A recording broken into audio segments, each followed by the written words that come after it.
I'm Eve. I'm the Education Manager at the Operational Research Society. Operational research is all about using maths and analytics to solve problems and make better decisions. We're going to have a go at that today in our theatre booking activity. You have been asked to help the manager of a local theatre organise the seating for tonight's show. They have asked you to ensure that groups who've already booked sit as close together as possible. This is to make sure that there's plenty of room for people who buy tickets on the door. This also means that people who do buy tickets on the door can still sit together in their groups and not have to spread out or split up. There are a few things you'll need to do before you can get stuck in. First, you'll need to download and print out the activity worksheet, the theatre seating grid, and then you'll need to print out and carefully cut up the rectangles that represent the group bookings. There's a few things you'll also need to know about the theatre before you can start. So the audience would like to sit as close to the stage as possible, and the seats are set out so there are 12 rows and there are 10 seats in each row. Audience members who've booked in groups need to sit together in groups. You can't split up groups that have already booked. Now, we could try to solve this problem just by taking the groups that have booked and trying to seat them at random in the theatre grid. However, this might take a long time and it might not lead to a very efficient answer.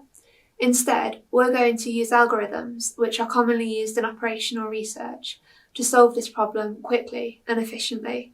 The first algorithm we're going to use is called the first fit algorithm.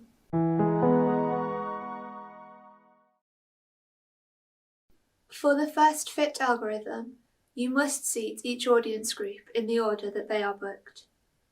Always start from the left-hand side of the rows and work from the first row backwards. So, first we take the first group size, place it in the first row, starting from the left-hand side. Then, we take the next group size. Look to see if there is enough room for it in the first row immediately after the previous entry. If there is, place the group in this row, starting from the left-hand side.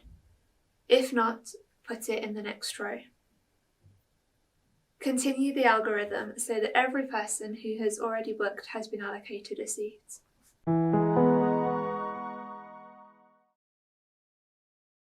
We'll take the first fit algorithm and we'll take our first group and we'll put them in the first row to the left. And then we need to take our next group and see if it will fit in the first row. In this case, it will. And then we need to place it in the first row all the way to the left. And so on. And we just repeat this process until all of the audience is seated. So pause this video now and have a go yourself at seating the rest of the audience.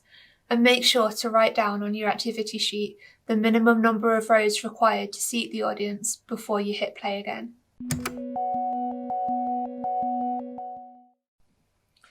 So, as you can see, when we use the first fit algorithm, it takes us 9 rows to seat all of the audience, and we have a few gaps left over on rows 2, 4 and 7, but rows 1, 3, 5, 6 and 8 are all full.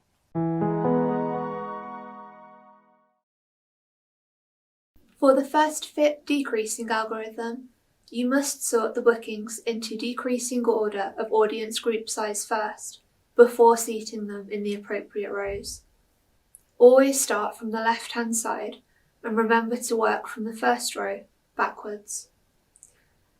So, we take the first group size, place it in the first row, starting from the left-hand side. Then, we take the next group size. Look to see if there is enough room for it in the first row immediately after the previous entry. If there is, place the group in this row, starting from the left-hand side. If not, put it in the next row. We then continue the algorithm so that every person who has already booked has been allocated a seat.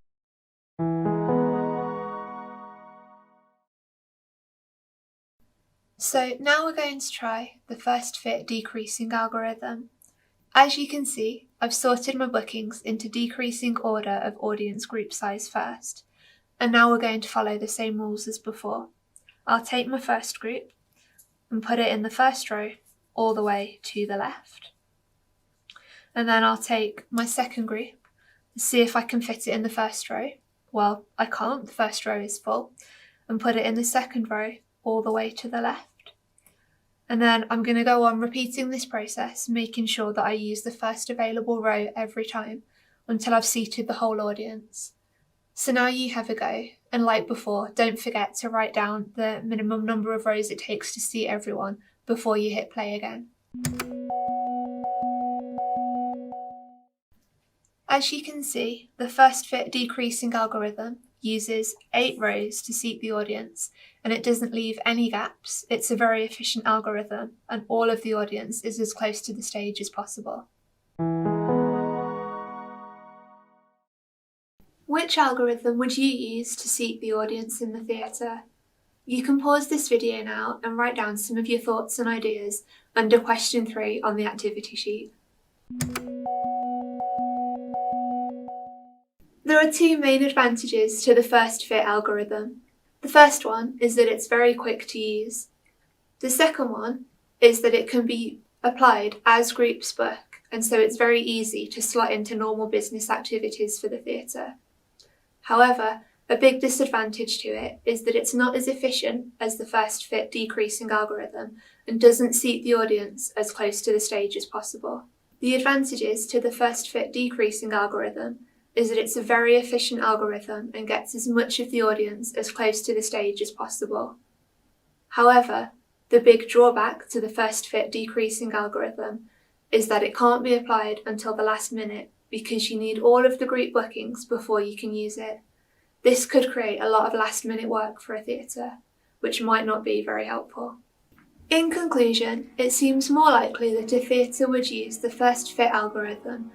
Although it's not as efficient as the first fit decreasing algorithm, it's much easier to apply to a real-world situation. Operational research gives us the tools and techniques that we need to solve real-world problems and improve our decision-making. Thank you very much for watching this video, and I hope you've enjoyed our theatre booking activity. If you'd like more information about operational research, please visit our website, and for more videos about operational research, visit our YouTube channel. Thank you.